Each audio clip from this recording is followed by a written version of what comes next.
부르심을 입었으나 그러나 그 자유로 육체의 기회를 삼지 말고 오직 사랑으로 서로 종노릇하라. 온 율법은 내 이웃 사랑하기를 내 자신같이 하라 하신 한 말씀에서 이루어졌나니 만일 서로 물고 먹으면 피차 멸망할까 조심하라. 아멘. 모든 것은 저마다의 쓰임새가 있기 마련입니다. 여기에 있는 마이크도 그 쓸모가 있고 앞에 있는 휴대폰도 그 쓰임새가 있습니다. 그런데 쓰임새에 맞지 않게 그것이 사용되면 그것이 상하거나 그것이 이용되는 다른 것이 상할 수밖에 없습니다. 만약에 이 휴대폰으로 우리가 못을 박는다고 생각을 해보십시오. 못을 박을 수 있을지 모르지만 휴대폰이 망가지고 깨지고 말 거예요. 모든 것은 그 모양의 쓰임새대로 그것이 난 그 쓸모대로 사용될 때 가장 적합하고 가장 유익하고 가장 안전한 법입니다. 여러분, 우리가 살아가는 시대는 이 자유라고 하는 것이 어떤 것보다 크게 중하게 인정받는 시대입니다. 이 자유의 쓰임새는 무엇일까요? 자유의 쓸모는 무엇일까요? 오늘 본문 13절에 보면 자유의 쓸모, 자유의 쓰임새를 우리에게 보여줘요. 다시 한번 한 목소리 읽어볼까요? 형제들아, 너희가 자유를 위하여 부르심을 입었으나 그러나 그 자유로 육체의 기회를 삼지 말고 오직 사랑으로 서로 종노릇하라. 이 자유의 쓰임새, 자유의 쓰임새는 육체의 기회를 삼는 것이 아니라 사랑으로 서로 종노릇하는 수단이라고 우리에게 말씀해 주는 것이죠. 사랑하는 여러분, 우리가 구원을 받았다고 하는 말을 성경에서 다르게 표현할 때 우리가 자유를 얻었다고 말을 해요. 그리스도인의 상태, 그 모습을 다르게 표현하면, 예수를 믿기 전에 우리의 상태를 다르게 표현하면 죄의 권세, 죄의 능력 안에 종살이하고 있는 모습이었던 거예요. 그런데 예수 그리스도의 십자가가 하신 일은 뭐냐면 그리스도의 피값이라고 하는 속전을 내고 그 종살이하고 있는 사람, 그 노예와 같은 신분에 있는 사람들을 자유케 하고 해방하는 일을 하신 그 사건이 예수 그리스도의 십자가였습니다.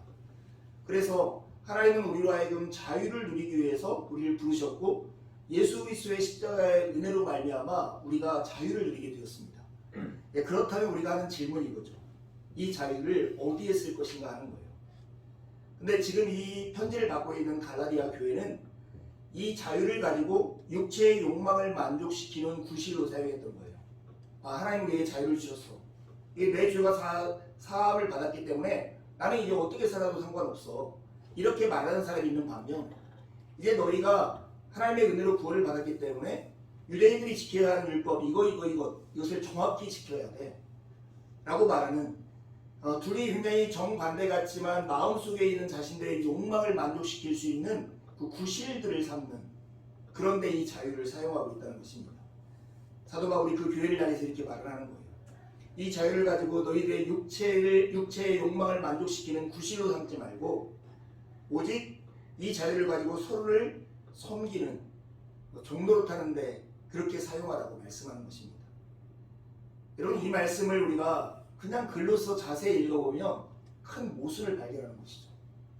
자유라고 하는 것은 무엇에도 얽매이지 않는, 쉽게 말해서 내가 마음에 원하는 대로 할 수 있는 게 자유 같은데, 오늘 바울 사도는 이 자유를 가지고 하는 일이 뭐라고 하냐면 종살이를 하는 거라고 하는 거죠.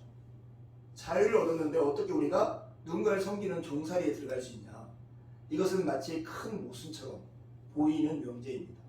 하지만 여러분 잘 생각해보시면 해결점을 찾을 수가 있어요. 이 해결점을 찾기 위해서 우리가 가져와야 할 중요한 단어가 있는데 그게 바로 사랑이라고 하는 거예요. 사랑이라고 하는 단어를 가지고 와서 이 사이에 넣을 때만 이 모순이 해결될 수 있습니다. 여러분, 자유가 우리의 삶의 목적이 되어버리면, 자유가 우리의 삶의 목적이 되면 우리가 이웃하고 있는 사람들, 타인들은 나의 자유를 위한 수단이 되는 겁니다. 하나님 우리에게 주신 가장 큰 계명은 내 이웃을 네 몸처럼 사랑하라고 하신 계명이에요. 이 계명의 담긴 뜻은 인간의 가장 행복하고 가장 안전하고 가장 의미 있는 삶의 내용이 무엇인가? 그 질문에 대한 답이 사랑이라는 것입니다. 그렇다면 이 사랑이라고 하는 것을 위해서 다른 모든 것들이 수단으로서 소용돼야 그게 마땅한 것이라고 볼 수 있는 거죠. 그런 의미에서 이 자유의 원래 제자리, 이것은 뭐냐면 사랑을 위한 수단이 되는 것이 이 자유의 자리인 것입니다. 이 자유가 사랑의 수단이라고 하는 제 자리를 찾을 때만 우리가 늘 더불어 살고 있는 이웃 그리고 형제 자매들이 나의 수단인 그것이 아니라 나하고 인격적인 대화를 할 수 있는 그가 될 수 있는 것입니다. 이게 오늘 바울 사도가 이 본문을 통해서 우리에게 가르치시는 내용이에요. 여러분, 누구에게도 간섭받지 않고 싶은 개인주의 사회를 우리가 살고 있잖아요. 그리고 나에게 어떤 자유가 주어지면 나는 충분히 행복할 것이라는 자신만만함 가운데 현대인들이 살고 있습니다. 근데 여러분, 한번 잘 생각해 보세요. 우리가 자유를 가지면 자유를 충분히 활용할 수 있는 능력이 있는가 하는 거죠. 저는 그렇지 않다고 생각해요. 제가 너무나 환원적으로 여러분에게 예를 들는지 모르겠지만 식당 갈 때 그래요. 손님이 찾아와서 같이 밥을 먹으러 가면 제가 묻죠. 뭘 드시고 싶으세요? 10명 중에 9명은 이렇게 답하는 것 같아요. 저는 뭐든지 잘 먹어요. 목사님 선택하세요. 그거 먹을게요. 이렇게. 자유를 주지만 정작 그 자유를 가지고 무엇인가를 선택할 때 보면 우리 머뭇거리고 정작 내가 뭘 좋아하고 내게 좋은 것이 무엇인지를 잘 결정하지 못하는 것이 대부분이죠. 그래서 제가 이제 먹고 싶은데 여기서 또박이를 딱 데려가면 사람들은 이건 아니고 더 좋은 것이 있었을 텐데 이렇게 저에게 말하는 사람이 적지 않아요. 우리에게 자유가 주어지면 우리는 그 자유를 가지고 충분히 나는 행복하고 나는 만족하고 나는 그것 때문에 충분히 자유로울 거라고 생각하는데 정작 자유를 주어질 때는 뭘 해야 할지 몰라서 당황하고 어떻게 해야 할지 몰라서 조급한 것이 우리들의 모습이 아닐까 하는 생각이 들어요. 하지만 그보다 더 큰 문제가 이 안에 담겨 있어요. 여러분, 자유라고 하는 이 명분, 우리가 가지고 있는 이 가치가 우리 인생의 최고의 가치가 될 때 가지고 있는 그림자가 있어요. 여러분 잘 생각해 보세요. 우리가 살아가는 이 시대는 모든 사람에게 개인적인 자유를 허락하는 사회예요. 근데 자유에는 무엇이 따릅니까? 그 책임이 따른 거예요. 우리 사회 공동체가 모든 개인에게 자유를 주었다라고 하고 누구의 자유도 침범하지 않겠다고 말해요. 그래놓고 어떻게 요구를 하냐면 너의 인생은 네가 책임지라고 하는 그 책임을 요구하고 있는 거죠. 그래서 젊은이들이 지금 우리가 살아가는 세상을 네 글자로 요약해서 하는 말이 그거잖아요. 각자 도생. 네 인생은 네가 책임지고 살아내야 한다. 이것은 마치 정말 만인을 향한 나의 투쟁, 그곳에 나를 딱 그와 같은 전쟁터에 나를 딱 던져놓고 너 살아나온 사람만 내가 인정해 줄게. 이렇게 말하는 것과 별반 다르지 않다는 거예요. 자유가 최고의 가치가 되고 설령 그 자유가 주어질 때 가지고 있는 그림자를 생각해 보면 이 자유가 최고의 가치로 숭배받고 있는 이 사회가 그리 행복하고 안전한 사회가 아니라는 것을 우리가 짐작할 수 있어요. 자유가 최고의 가치가 되면 그 사회를 지배하는 개념이 하나 있어요. 그게 바로 능력주의예요. 모든 사람에게 동일한 조건에 평등한 자유가 주어지고 기회가 주어지면 그 사회가 평등하고 안전하다고 말하는 순간 결국 능력 있는 사람들만 인정받고 능력 있는 사람만 사람으로 대접받는 그런 사회가 되고 간다는 거예요. 그리고 능력 있는 사람이 잘 사는 사이에 그 사회에서 불평하고 원망하는 사람들에게는 마치 적선을 두듯 복지를 해가지고 먹을 것만 조금씩 주는 사회. 여러분, 이런 사회가 그렇게 행복하고 근사한 사회처럼 보이세요? 결코 그렇지 않아요. 이러한 개인의 자유를 최대한 허용하고 그리고 능력주의를 기반으로 사람을 평가하고 그렇게 삶에 바탕을 준 다음에 적선적 복지를 열심히 해나가는 나라가 있어요. 그것이 세계에서 최강대국이라 말하는 미국이에요. 저는 미국에서 막 몇몇의 그 갑부들이 영웅처럼 이렇게 떠받쳐지면서 또 스리랑카에 가면 먹을 것이 없어서 죽어가는 많은 사람들을 보면 정말로 우리가 그리스도의 신장을 가지고 그걸 바라보면 구토를 해야 할 그런 모습이라고 생각해요.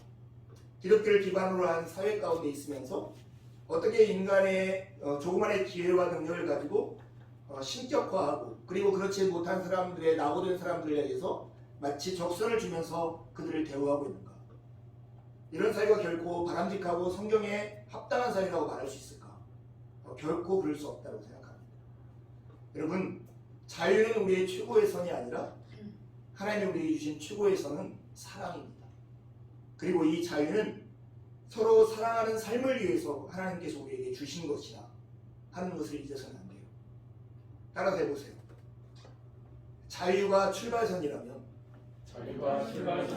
사랑은 목적지입니다. 우리의 자유가 참 필요해요. 자유는 우리의 삶을 출발하는 출발선과 같아요. 하지만 우리가 정작 도착해야 할 그 도착점, 인간이 가장 행복하고 하나님이 우리를 내신 그 삶의 목적대로 살아가는 삶에 결국 다가오고자 하는 그 삶의 모형은 서로가 사랑하는 그런 삶의 문화이고 환경이라는 것입니다. 하나님은 우리에게 율법을 주셨어요. 율법이라고 하는 것은 인간이 인간답게 살고 가장 행복하고 안전하게 살아갈 수 있는 하나님이 주신 원칙이에요. 원리예요. 그런데 이 율법을 예수님께서 요약했는데 두 가지로 요약하면 하나님을 사랑하고 이웃을 사랑하는 삶, 이거예요. 오늘도 보면 14절에 보면 이렇게 말씀하죠. 온 율법은 내 이웃 사랑하기를 내 자신과 같이 하라 한 말씀에서 이루어졌대요. 율법이라고 하는 모든 것을 주신 하나님의 이유가 있다면 결국 이런 삶, 서로 사랑하는 그런 삶을 만들기 위해서 하나님께서 이런 율법을 주신 거라는 거죠. 그런 의미에서 보면 우리가 이웃을 사랑하고 형제와 자매가 서로 사랑하는 것은 하나님이 우리에게 가장 바라시는 삶의 내용일 뿐만 아니라 인간이 가장 인간답게 살고 가장 행복하고 안전하게 사는 삶의 기준이고 원리인 것입니다. 삼위일체 하나님, 세 분이면서도 하나 사랑으로 온전히 연합해서 분리될 수 없고 나눌 수 없는 그 하나님을 동방의 신학자들이 연구하면서 어떻게 표현할까 고민을 해봤어요. 그러면서 그들이 표현한 그 표현이 있는데 페리쿠레시스라고 하는 헬라어예요. 페리라고 하는 것은 뭐뭐 둘레 이런 뜻이에요. 코레시스라고 하는 것은 손을 잡고 빙빙 돌면서 추는 춤을 얘기해요. 서로의 둘레를 손을 잡고 빙빙 춤을 추는 것을 바로 페리쿠레시스라고 하는데 성부, 성자, 성령 하나님이 어떻게 세 분이면서도 한 분일 수 있을까? 동방의 신학자들이 고민하다가 세 사람이 손을 잡고 음악에 맞춰 리듬에 맞춰서 춤을 추고 있는 세 명이 추고 있음에도 불구하고 분리될 수 없고 떼면 하나일 수 없는 그런 관계로 묘사한 거예요. 그러면서 그 관계가 사랑으로 서로 연합되고 사랑으로 서로가 서로 안에 있는 모습이라고 소개한 거죠. 사랑이라고 하는 게 이거예요. 사랑의 원형은 서로가 서로의 손을 잡고 서로를 위해서 리듬을 맞춰줌으로써 아름다운 하나의 모습을 만들어내는 것. 그것이 바로 사랑인 것이죠. 삼위일체 하나님은 우리로 하여금 당신의 춤에 우리로 하여금 같이 들어와서 춤을 추자고 말씀하시고 당신의 춤을 따라 추라고 말씀하십니다. 그 춤이 뭘까요? 그게 바로 우리가 이웃을 사랑하는 거예요. 삼위일체 하나님의 사랑을 우리가 본따서 우리의 삶에서 그대로 구현해내는 모습, 그게 바로 이웃을 사랑하는 것입니다.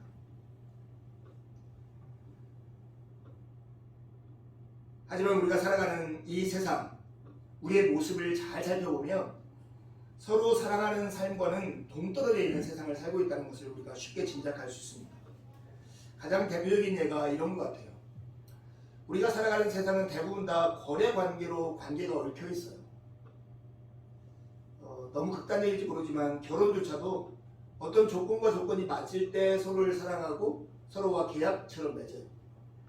그리고 자기의 마음이 조금도 맞지 않으면 그런 이해관계가 맞지 않으면 쉽게 헤어져 버리는 것이 오늘날 결혼의 모습이 아닐까 하는 생각을 해봐요. 여러분, 거래관계로 얽힌 시장과 같은 세상, 우리가 이곳에 살아가고 있고 사람들마저 마치 그 시장에 전시되어 있는 진열품처럼 가격표를 이렇게 매겨서 그 위에 이렇게 나타나 있는 거예요. 너 연봉 얼마짜리니? 너는 얼마짜리 집에 살고 있냐? 너는 얼마짜리 차를 사고 있는데? 네가 입은 옷은 얼마짜리야? 너무나 가격을 가지고 사람의 인격이나 사람의 형편들을 평가해버리는 데 너무나 익숙한 사회에 우리가 살고 있지 않느냐는 거예요. 저는 이렇게 스포츠를 좋아하는데 이적 시장이나 FA가 일어날 때 보면 제가 참 납득하기 어려운 표현이 있어요. 진짜 유명한 선수들 중에 하나, 기아 타이거즈의 최용우 같은 선수가 예전에 이렇게 얘기했어요. 자기는 FA 하면 연봉을 최초로 100억을 받게 됐다고. 막 이렇게 사회에서 막 여론이 불불 끓자 이 친구가 이렇게 얘기하더라고요.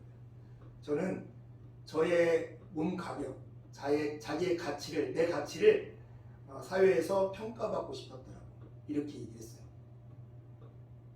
그러니까 너는 가격으로 매길 수 있는 사람이구나. 나는 값으로 치울 수 있는 사람이 아닌데. 여러분, 작품과 상품의 차이가 그러잖아요. 상품은 가격표를 매기는 순간 그 상품의 가치가 결정돼요. 그러나 우리가 작품은 가격을 매긴다고 해서 그 가격으로 그 작품의 가치가 결정되는 건 아니에요. 어떤 사람은 모네의 작품을 좋아하고 어떤 사람은 피카소의 작품을 좋아하는 거예요. 어떤 사람은 베토벤의 음악을 좋아하고 어떤 사람은 슈베르트의 음악을 좋아하는 거예요. 많은 사람들이 베토벤의 음악을 좋아한다고 해서 베토벤이 더 유명한 사람이거나 더 위대한 음악가라고 하지 않아요. 다르지만 그 나름대로 아름다움을 그 안에 지니고 있을 뿐이에요. 여러분, 인간이 그래요. 하나님이 우리를 당신의 형상대로 만드시고 각자 다른 모양으로 우리를 지으시고 우리를 포이에마 하나님이 지으신 작품이라고 말씀하시는 거예요. 그러니 사람을 누가 누구로 비교해서 평가하고 누가 누구보다 낫다고 말할 수 있겠어요. 그렇게 말하는 순간 하나님의 작품을, 그 작품을 지으신 하나님을 멸시하고 폄훼하는 일이 아니겠습니까? 그런데 우리가 살아가는 세상은 인간에게 마저 가격표를 매기고 마치 시장에 진열대에 올려놓은 그런 행각 가운데 우리가 살아가고 있는 모양입니다. 여러분, 욕심이라고 하는 것, 그것이 우리의 세상을 망치는 주범이에요. 이번 주 함께 묵상하신 분들은 야고보서를 묵상하셨을 거예요. 야고보서 1장에 보면 모든 사람이 시험에 빠지는 그 이유가 무엇이냐면 욕심이라고 해요. 근데 이 욕심이라고 하는 것이 잘하면 죄가 짓고 죄가 장성하면 사망에 이른다고 말씀해요. 그렇다면 이 욕심은 뭐예요? 결국 스스로를 죽이는, 스스로의 무덤을 파는 일이 욕심인 것이죠. 근데 이렇게 말씀한 다음에 야고보서 1장 16절 17절에 보면 야고보 사도가 이렇게 얘기합니다. 함께 읽어보겠습니다. 나의 사랑하는 형제자매 여러분, 속지 마십시오. 온갖 좋은 선물과 모든 완전한 은사는 위에서 곧 빛들을 지으신 아버지께로부터 내려옵니다. 아버지께는 이러저러한 변함이나 획일하는 그림자가 없으십니다.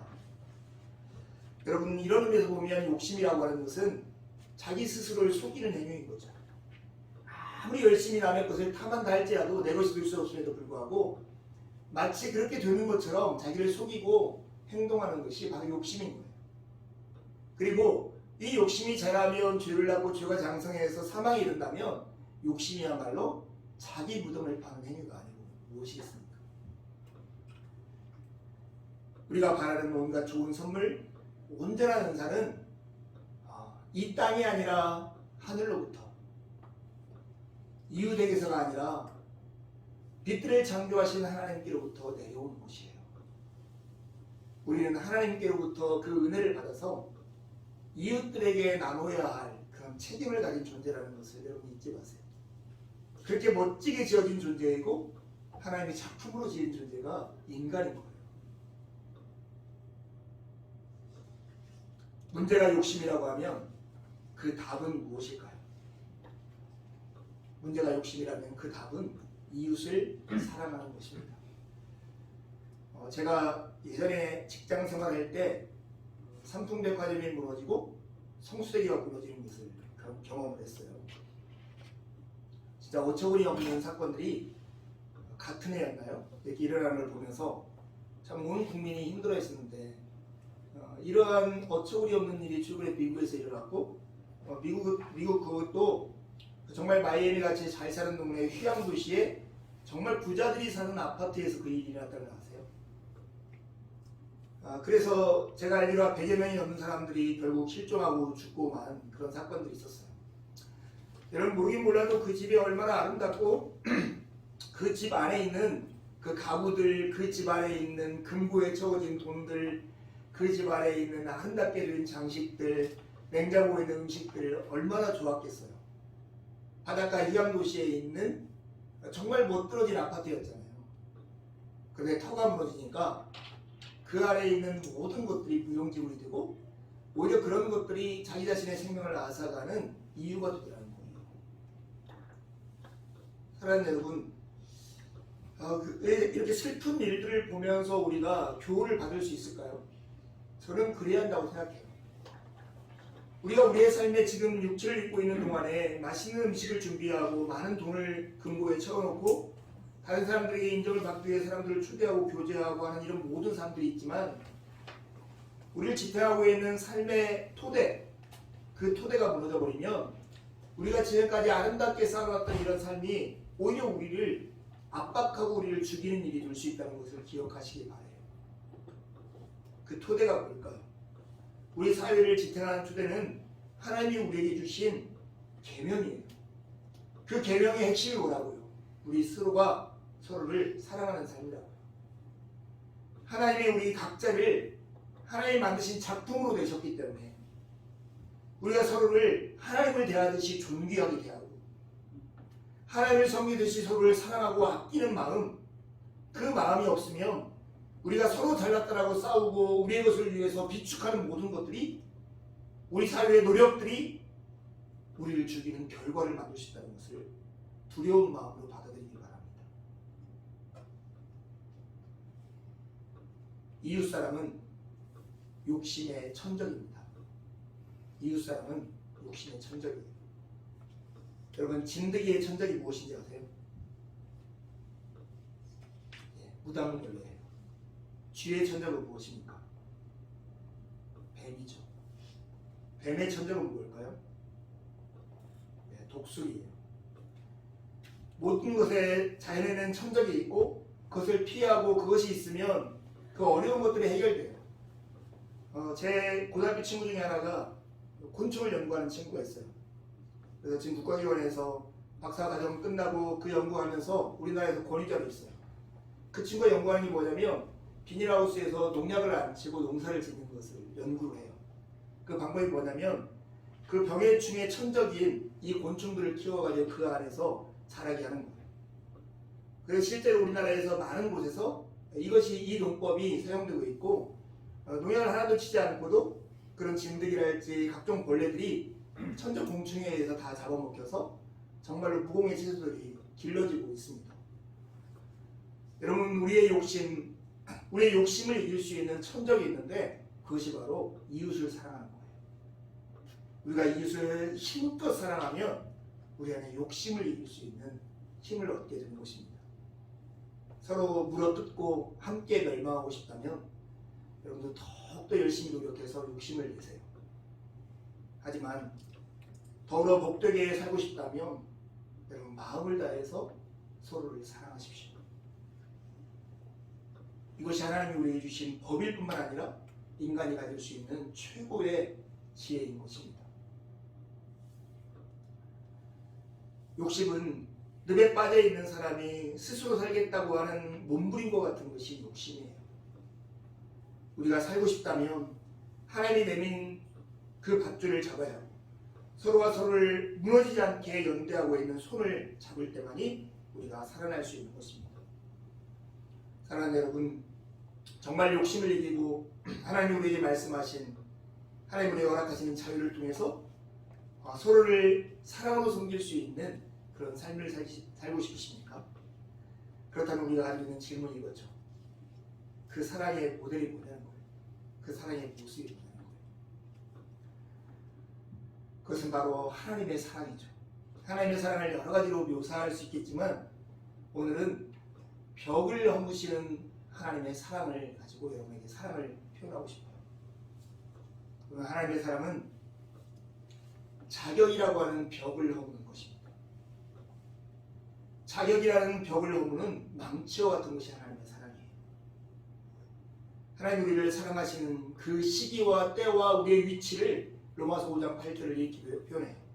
우리가 아직 죄인이었을 때, 우리가 살아가는 이 세상 속에서 여러분 자격을 갖추지 않은데 누군가 여러분에게 호의를 베푸는 예가 얼마나 있던가요? 우리가 대학을 입시할 때도, 직장에 들어갈 때도, 직장에서 연봉 협상을 할 때도, 누군가의 관계를 맺을 때도, 어디에 상을 받을 때도 우리가 모든 조건들을 만족시킬 때만, 자격을 갖출 때만이 그런 호의와 혜택들이 우리에게 주어졌다는 것을 알고 있어요. 하지만 하나님의 사랑은 정말로 남달라요. 우리가 자격이라고 말하는 벽을 딱 치고 그 자격을 갖추지 못하는 사람을 넘지 못하려고 하는 이 세상 속에서 이 벽을 허물어뜨려 버리는 그 망치와 같은 역할을 하나님이 사랑해 하세요. 하나님은 자격 없는 사람에게 먼저 사랑을 베푸시고 자격을 갖추는 존재로 만드시는 그런 분이세요. 여러분, 우리가 이웃을 사랑한다고 하는 것은 이렇게 사랑하는 거예요. 자격을 갖췄으니까 너 사랑받을 만해, 그러니까 내가 너 사랑할게, 이런 게 이웃을 사랑하는 게 아니에요. 자격이 없는 사람에게 자격이 없기 때문에 다가가서 그에게 먼저 호의를 베풀고 그로 하여금 자격 있는 사람을 만드는 것, 그것이 이웃을 사랑하는 거예요. 하나님의 사랑 또 하나 벽을 허무는데 그것은 시간의 벽을 허무는 망치가 하나님의 사랑이에요. 하나님은 잠시 사랑하고 한 번 사랑하고 끝내시는 분이 아니세요. 예수님이 십자가에 못 박힐 날을 얼마 남겨주지 않고 그렇게 말씀하세요. 하나님이 제 아들을 사랑하시되 끝까지 사랑하셨더라고. 여러분, 그 장면이 어떤 장면이냐면 예수님이 제 아들의 발을 씻기고 그 중에 한 명 가룟 유다가 당신을 팔 것을 아시고 또한 제 아들은 당신 십자가에 못 박힐 때 모두 다 도망칠 것을 아는 상황에서 그렇게 말씀하셨어요. 그런 걸 아심에도 불구하고 그들을 사랑하시되 끝까지 하는 사랑. 우리가 하나님의 사랑으로 이웃을 사랑한다는 것은 무엇입니까? 그 사람의 자격을 뛰어넘을 뿐만 아니라 시간을 뛰어넘는 사랑을 하는 거예요. 그럼에도 불구하고 포기하지 않는 사랑. 그가 그 사랑을 받아주지 못하고 사랑의 자격을 갖추지 못하고 있을 때부터, 그가 나를 배반하고 나를 모욕을 주고 있을 때조차도 포기하지 않는 그 사랑, 그 사랑이 하나님의 사랑이고 이 사랑을 가지고 이웃을 대하는 것이 이웃 사랑인 것입니다. 여기 있는 대부분의 사람들이 이런 사랑을 경험해 보셨을 거예요. 말을 안 들어도 미치겠어요. 이놈의 자식 지금 당장에 쫓아내고 싶어요. 그러면서도 포기하지 않고 승민이와 승철이를 돌보고 있는 저 아빠들. 저 아빠들은 지금도 그 사랑을 하고 있는 거죠. 그 사랑을 가지고 이웃을 대하는 것이 바로 이웃사랑인 것입니다. 하나님의 사랑은 벽을 넘는 망치와 같아요. 그 세 번째 벽이 뭐냐면 이해관계의 벽이에요. 하나님은 내가 무엇인가를 사랑하면 나에게 도움이 될 것이라는 의미에서 이웃을 사랑하는 게 아니에요. 거꾸로 오히려 당신을 희생함으로써 우리에게 혜택을 주는 사랑을 행하시는 것입니다. 이사야 53장에 그 사랑의 대표적인 모습을 보여주세요. 징계는 예수님이 받는데 평화는 우리가 누리도록 하는 거예요. 예수님이 찔림을 당하는데 우리가 나음을 입는, 그게 바로 하나님의 사랑이고 예수 그리스도를 통해서 우리에게 보여주신 사랑이에요. 여러분, 이웃을 사랑한다고 하는 것은 잠깐의 우리의 여유를 가지고 누군가를 돌보는 것을 말하지 않아요. 이웃을 사랑한다는 것은 우리가 손해를 입는 거예요. 우리가 피해를 보는 거예요. 우리가 희생해야 하는 거예요. 손해를 감수하지 않는 이웃 사랑이라는 것은 존재하지 않아요. 하나님이 우리를 사랑하신 그 사랑처럼 이해의 장벽을 허무는 망치와 같은 하나님의 사랑으로 이웃과의 이해관계를 뛰어넘는 그 사랑을 하는 것, 그게 바로 하나님이 우리에게 요구하시는 이웃 사랑이에요. 저를 한번 봐보세요. 사랑하는 여러분, 세상은 많은 것을 가진 걸 자랑하고 내가 누구와의 거래 관계에서 많은 이익을 얻었다고 자랑해요. 그러나 교회가 하는 자랑은 뭐냐면 하나님이 우리를 사랑하신 것처럼 우리가 누군가를 사랑하고 있다는 걸 자랑하는 공동체예요.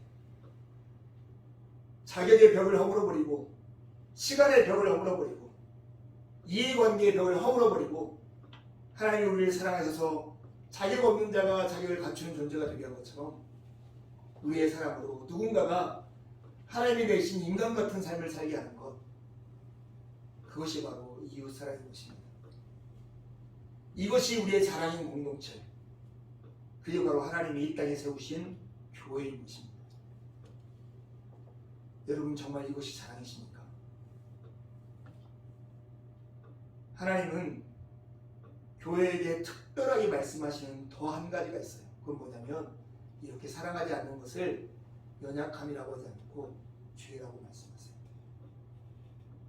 율법을 어기는 것이 죄듯이 이웃을 사랑하지 않는 것을 죄라고 말씀하시는 거예요. 다른 말로 하면 우리는 이웃 사랑하는 것에 목숨을 건 사람들, 그런 존재로 부름받았다는 건 사실입니다. 저는 목사로 살면서 한 가지 되게 행복하고 좋은 것은 이거예요. 가질 것이 많지 않고 막 누구인가 칭찬받고 영광을 얻을 만한 것이 많지 않다는 것을 제 스스로 잘 알고 있어요. 그러기에 저의 자랑이 많이 가진 것, 누구에게 칭찬받는 것이 아니라 주의 말씀대로 살고 주께서 우리를 사랑하신 것처럼 누군가를 사랑하는 곳에 있다는 것을 제가 깨닫고 조금씩 배워간다는 거예요. 그것이 너무 행복하고 너무 좋아요. 여러분, 우리 모두가 이 예수 그리스도의 사랑이 우리의 삶이 되는 이 자랑과 복됨과 영광 가운데 모두가 참여하기를 바래요. 저는 이번 주 이렇게 여러 사람들을 만나서 교제했는데 한국 형제와 함께 교제하는 시간이 있었어요.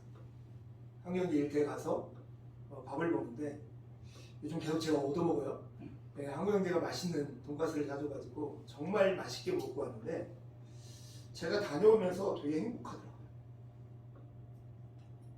저는 시간도 뺏겼고 사실은 한국 형제하고 대화하면서 제 에너지도 써야했어요. 그렇지만 그 시간을 쓰고 에너지를 쓰는 게 저에게 큰 행복이더라고요. 이런 게 사랑이다 하는 마음이 들었어요. 사랑하는 여러분 모두가 이런 사랑과 영광에 참여하는 여러분이 되기를 간절히 바랍니다. 복음을 믿음으로 받아들일 때 우리에게는 소망이 생기고 그 소망은 우리를 매혹하여서 그쪽으로 끌어당기고 그리고 그 목표를 향해서 노력하고 살게 만듭니다. 근데 예수 따르기를 자청하는 우리의 소망이 뭐예요? 예수님이 우리를 사랑하는 것처럼 우리가 이웃을 사랑하는 거예요. 우리의 자랑은 가진 돈이 아니라 가진 이웃이고 그 이웃을 사랑하는 것이 아니겠습니까? 요즘 슬기로운 의사생활이라는 드라마를 3편까지 열심히 봤습니다. 여러분도 보시는 분 계세요? 정말 이 달달한 카라멜 마끼아토에다가 시럽을 한 3번 정도 더 쳐가지고 먹으면 막 마음이 확 녹아버리는 것 같은 그런 달달함이 있는 드라마잖아요. 의사들을 영무시하고 신격화하고 막 그 사람에게 막 감사해서 막 눈물을 흘리고 어쩔 줄 몰라 하는 이 모습을 봤어요. 제가 이 드라마 중에서 어떤 생각을 하게 됐냐면 이런 부분이었어요. 사람들이 곤경에 처했어요. 곤경에 처하면 병원에 조급하게 와요. 그리고 의사들은 헌신적으로 그들에게 희생하면서 봉사하고 친절하게 대해요. 그 수술이 극적으로 끝나고 그들이 살아나요. 그러면 사람들과 환자들은 의사들을 향해서 막 눈물을 흘리면서 고맙다라고 하고 그 의사가 행한 행동들을 막 찬양해요. 거의 종교다, 신앙이다 하는 생각이 들었어요. 그리고 이걸 비판하고 싶은 게 아니라 이게 만약에 이 땅의 삶이 전부이고 우리의 건강이 최고의 목표면 이렇게 하는 것이 마땅하겠다 하는 생각이 들었어요. 하지만 여러분, 우리의 인생은 그렇게 나아도 조금 있으면 이 세상을 떠나는 죽는 것이 정해져 있고 죽은 후에는 한 번의 심판이 있는 하나님의 계획 안에 있는 인생을 잊지 말았으면 좋겠어요. 우리 모두는 영혼에 잇대어 살아가는 사람들이고 영혼에 잇대어 살면서 저 천국을 소망하며 살아가는 삶입니다. 우리의 건강보다도 우리의 집이나 소유보다도 우리의 인기보다도 이 땅에서 우리가 이룰 수 있는 성취보다도 더 영광스러우고 중요한 것은 하나님이 우리를 사랑하신 것처럼 우리가 서로 사랑하고 이웃을 사랑하는 삶입니다. 이것이 우리의 최고의 자랑인 사람, 그게 바로 그리스도인입니다. 여러분, 우리가 가지고 있는 믿음은 반드시 사랑으로만 표현될 수 있는 것입니다. 보이지 않는 믿음은 눈에 보이는 사랑으로 표현되는 것입니다. 그런데 여러분, 잘 생각해 보세요. 이 믿음이라고 이웃을 사랑하는 사랑이라고 하는 것이 저절로 되더냐 하는 거예요. C.S. 루이스가 순전한 기독교에서 이 사랑이라는 것이 미묘하다고 소개를 해요. 사랑은 감정이라기보다는 굉장히 의지적인 면이 있고, 자기를 사랑하는 것은 배우지 않아도 너무나 익숙하게 하는 일이지만 이웃을 사랑하는 것은 배워서 익혀야 할 것이라고 말씀해요. 그러면서 시크릿 하나를 우리에게 소개해요. 누군가를 사랑하고 싶다면 이렇게 하라는 거예요. 막 사랑하려고 하는 마음을 일으키지 말고 그냥 그 사람을 사랑한다고 치고 먼저 사랑을 해보라는 거예요. 그러면 얼마 지나지 않아서 마음에 그를 사랑하게 될 것이다. 이렇게 말해요. 해보세요. 정말 그렇더라고요. 정말 그래요. 우리는 이웃을 사랑할 때 정말로 우리 마음속에 배워서 익혀서 사랑해야 하고, 우리 마음을 먹기보다 먼저 몸을 움직여서 사랑을 해야 한다는 것을 기억하시기 바랍니다.